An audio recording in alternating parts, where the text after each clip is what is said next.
Olá pessoal, hoje vamos entrar numa discussão mais técnica. Vamos falar sobre psicose e algumas ramificações dela. Provavelmente você já tenha tido um momento, um instante psicótico na sua vida. E como é que a gente sabe disso? É o que a gente vai falar no vídeo de hoje. A psicose no nosso dia a dia. Acompanhe aí e perceba como que pode ter sido com você. Às vezes situações mais comuns do nosso dia a dia se enquadram numa psicose e a gente não sabe. Mas isso vai acontecer daqui a pouquinho, depois da nossa vinheta. Roda!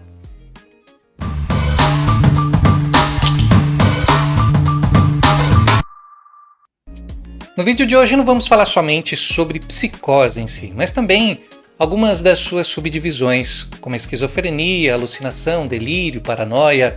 Em algumas leituras, como por exemplo no DSM, nós temos condições como se fossem ramificações: psicose, esquizofrenia, e abaixo da esquizofrenia, outras definições como a alucinação, delírio, a paranoia. Então cada leitura vai trazer um termo, e essas definições são tanto quanto parecidas, mas aqui nós vamos trazer um contexto em cada situação, vamos falar de cada ponto. Existem mais ramificações, né? Vamos ter aí o ciúme, vamos ter a melancolia, que faz parte também do quadro psicótico, porém nesse vídeo nós vamos focar nessas definições, tá? Caso você queira saber mais, caso você queira que a gente fale das outras, deixa aqui nos comentários. A gente vai saber que esse assunto é interessante e fez você pensar. E esses conceitos são amplamente usados na clínica psicanalítica, mas muitas vezes eles podem até trazer uma confusão. Será que é isso? Será que é aquilo? Então, vamos entender melhor o que cada um significa, começando pela psicose. A psicose é um quadro geral, digamos assim, dessa estrutura psíquica. E é um estado mental em que a pessoa perde o contato com a realidade. No entanto, no entendimento psicanalítico, ela ocorre quando a estrutura psíquica do indivíduo não consegue manter uma coesão entre o eu e o mundo externo. A psicanálise sugere que na psicose, a falha está na construção simbólica do sujeito, ou seja, a realidade simbólica, a linguagem, o significado. Isso é rompido, o que resulta numa incapacidade de poder diferenciar o que é real e o que é imaginário. Lembra do sistema RSI de Lacan? E nesse contexto, tem o real, tem o imaginário, mas aqui no contexto da realidade, estamos falando de um real que é daquilo que está na realidade, no mundo externo. É como se aquele conteúdo fosse muito intenso para que o ego pudesse suportar, causando aí um transbordar na realidade. Por falta de um elemento simbólico, esse conteúdo sai do inconsciente da forma que está, sem filtro algum. Ele acaba se fundindo ali com a realidade. Essa é uma das funções do nosso ego, filtrar aquele conteúdo que vem da nossa estrutura onírica do nosso inconsciente. Como é um conteúdo não estruturado simbolicamente, não é possível construir uma compreensão, um significado para entender como sendo do próprio ser, trazendo aí uma sensação de que está na realidade mesmo, que faz parte da realidade.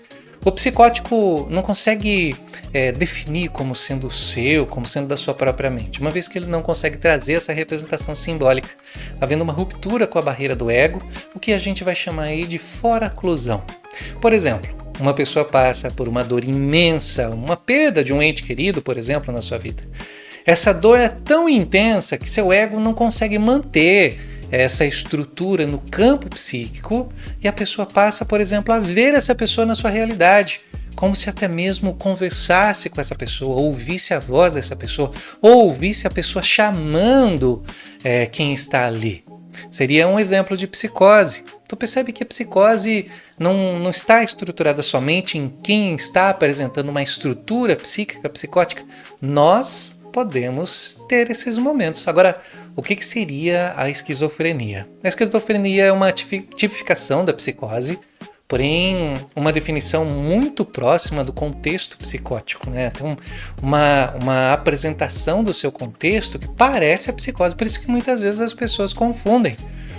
Muitas das vozes, das falas, dos vultos, das distorções são construções esquizofrênicas em que a pessoa vivencia na sua realidade aquilo que está na sua mente. Para a psicanálise, a esquizofrenia pode ser vista como uma desintegração da relação entre o eu e o outro, ou seja, o sujeito perde a capacidade de construir laços sociais e simbólicos consistentes. O outro da sua mente se funde com a realidade, O esquizofrênico pode viver em um mundo repleto de fragmentações, onde os significados se perdem e as palavras e ideias parecem desconectadas, criando uma realidade distorcida, difícil de ser compreendida, como, por exemplo, ver a sua realidade com imagens todas distorcidas, borradas, não conseguindo reconhecer o que elas são, tampouco entendendo que são da sua própria mente, até mesmo por não ter essa construção simbólica. Lembre-se sempre, bem, real, simbólico e imaginário. Aqui o real no contexto de Lacan e não o real de realidade, é o real de inconsciente. Um exemplo de caso de esquizofrenia seria uma pessoa que ouve vozes que parecem muito mais virem de fora, como se viessem da sua própria mente. Ou seja, a própria voz da mente da pessoa rompe com a barreira do ego, se funde com a realidade, mas ecoa na sua própria mente como se fosse sua, retorna ali para dentro e não é reconhecida. Então essa distorção da realidade é considerada a esquizofrenia. Agora, e a alucinação? Alucinações são percepções que não têm correspondência com estímulos externos reais. Na psicanálise, as alucinações estão ligadas ao desejo reprimido e ao retorno do recalcado, ou seja, algo que foi negado pela mente consciente retorna de maneira distorcida, seja em forma de visão, ou som, ou outra experiência sensorial. A pessoa tem uma imagem na realidade que não está ali, ou ouve um som que não está ali, um cheiro que não está ali, uma sensação que na verdade não tem nada externo que cause essa sensação. E essa alucinação pode ser tanto positiva quanto negativa. Ela pode ver alguma coisa ou então não conseguir ver alguma coisa que está ali. Por exemplo, já ouviu alguém chamar seu nome, mas na verdade não tinha ninguém chamando? Esta é uma forma de alucinação. Ou então você estava procurando as suas chaves, a sua chave estava ali na sua frente e você não conseguia ver. De repente você olha, tá aqui, né? Encontrou sua chave, que estava ali o tempo todo. Essa é uma forma de alucinação também, mas nesse caso uma alucinação negativa. E o delírio? O que seria o delírio? O delírio é uma crença firmemente mantida, mesmo quando confrontada com outras evidências contrárias. Na visão psicanalítica, os delírios estão relacionados a tentativas de reestruturar uma realidade fragmentada. O sujeito constrói uma nova versão da realidade para fazer sentido, com base em um conflito interno que não pode ser resolvido de uma outra forma. Sua realidade é alterada, mas de uma maneira tão convincente que a pessoa realmente acredita que aquilo que ela está vivenciando é a sua nova realidade.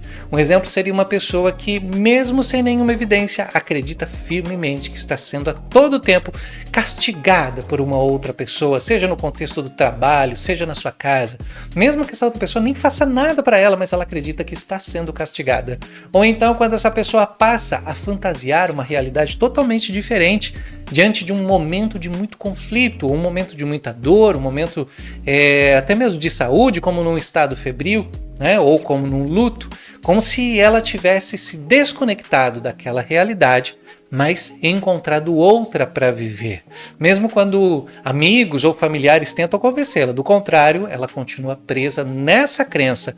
Então ela acredita fielmente que aquilo está acontecendo. Já a paranoia é uma forma de delírio em que o foco está em crenças persecutórias ou então em crenças de grandeza.